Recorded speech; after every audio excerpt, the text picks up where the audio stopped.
There's a very small group, a cluster, a syndicate within Nigeria that was leveraging arbitrage in a very, very heavy and hurtful manner to the naira, solely to take a lot of profit.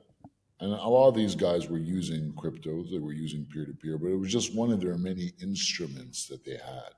They were Hmm. also using a lot of multinational corporations, European corporations, and everything. And the Nigerian government wanted to find out who these people are and to stop them. Okay. And they said, okay, we think they're also using crypto and peer to peer. And they were right, they were also using those things as well.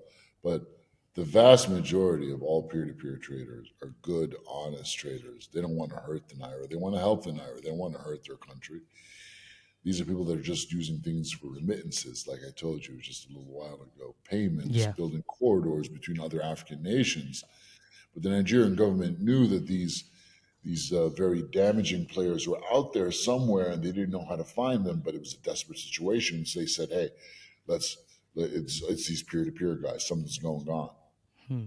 And Binance did have a role to play in all of this. Actually, Okay. look, uh, 4 years ago, CZ came to me and he said, "I want to buy your company," and I refused to sell it to him. Right? Was I think peer to peer should be not in the control of one huge centralized player.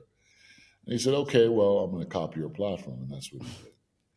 Even though he copied the code and did a great job, he did it in a way I would not have done it. I would not have instituted peer to peer in Nigeria the way Binance did it. They were doing it solely for profits, and that's it. They failed to put in very simple controls that would have kept those really big, destructive players out of the picture.